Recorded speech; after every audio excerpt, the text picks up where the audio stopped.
First up, we're in Spokane. The partnership between the Gates Foundation and Rotary goes way back, and it's really inspired a lot of people, including Seattle area Rotarians, to go and volunteer and deliver vaccine overseas. How important has that partnership been for the fight against polio?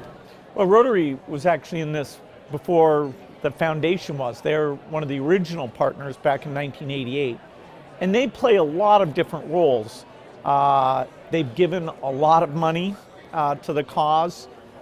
They've helped keep the governments engaged, both the donor governments and the governments where we have cases. And they've also had this huge volunteer effort, which is super impressive. So they've really looked at any way they can stay engaged and make sure we keep the pressure on till the end.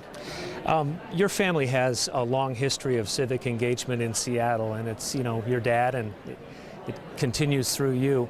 It feels like there's a big disconnect in Seattle right now between the business community and everyday people and government to fix Seattle's big problems. What's your best advice at getting everybody to the table? Well, I think the business community is there and wants to help out. The challenges in Seattle are partly challenges of success. That is you have more people moving in than traffic and affordable housing are problems. How do you densify? How do you finance? What do you do with the mass transit? And I think there's some good things happening. Seattle's had a stronger sense of community than a lot of big cities, and a lot of people, like my parents, were amongst the people that were part of that.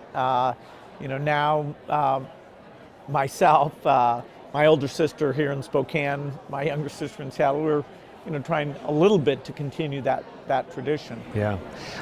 It was interesting to hear the stories in Melinda's new book, The Moment of Lift, telling the story of the first time that you two went to Africa and decided on that trip that you were going to dedicate most of your wealth to solving the world's big problems. How much progress, you're about 20 years almost in, how much progress have you made? What are you most proud of?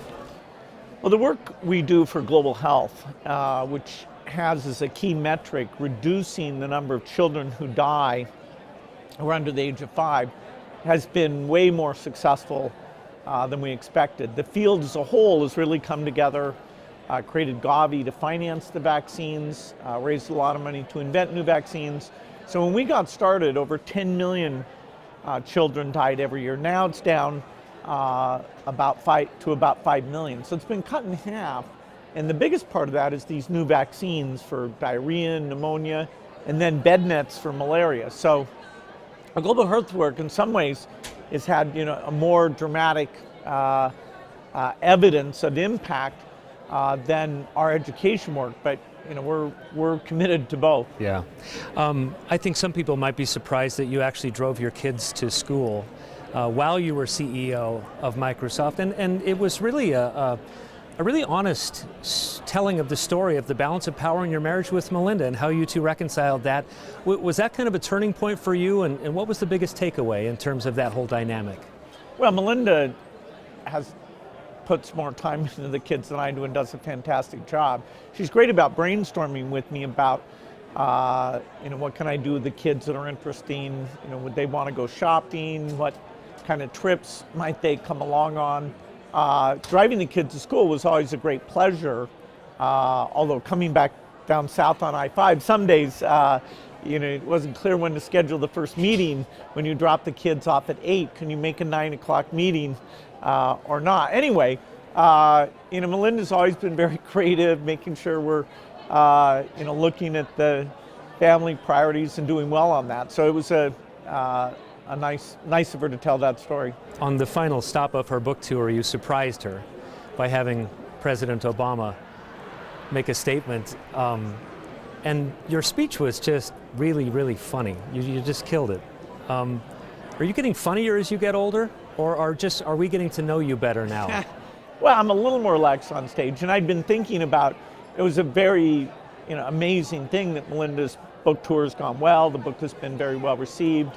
And I wanted to, do my small part with that introduction. And I had the whole book tour to think about that. President Obama was wonderful to come through with what was mostly a humor video, but also a nice statement about he and Michelle, being committed to the goals of Melinda's book. So yeah, that was it, and you have to say it was a very friendly audience. I mean, that was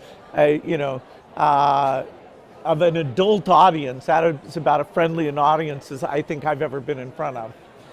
What's interesting, Microsoft stock recently went up, and you're now, I guess, worth more than $100 billion. You're giving away money as fast as you can.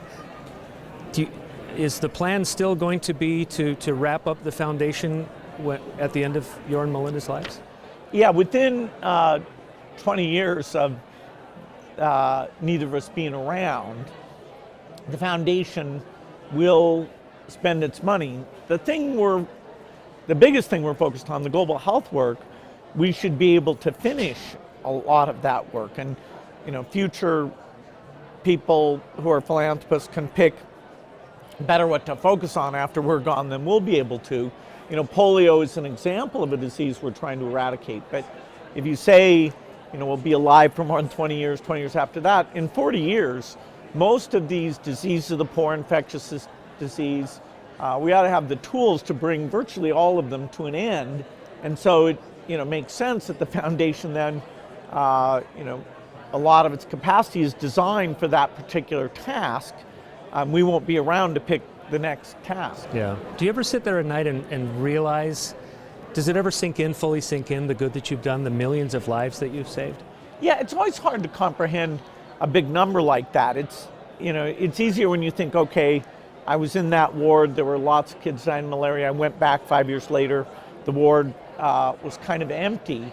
I am very numeric, and we do strategy reviews where I'm saying, hey, we could do a lot more here. But it's amazing that this cause, that we've been able to take the resources and some of the skills of building a team that came from Microsoft, and then together with Warren Buffett's money, which is an equal contribution to the foundation. It's been amazing. It's fun work. It's great to see the progress. Some things like polio are taking a little longer than we hoped, but we're super committed to it, and we'll get there. Yeah. Well, I know I speak for more than a few people in saying thank you for all that you've done, especially as a Rotarian. It's been incredible working with you and the foundation to try to make the world. Rotary's a great partner, and that's why I'm here to encourage them to keep their commitment. Awesome. Thank you. All right. Thanks for your time. Super.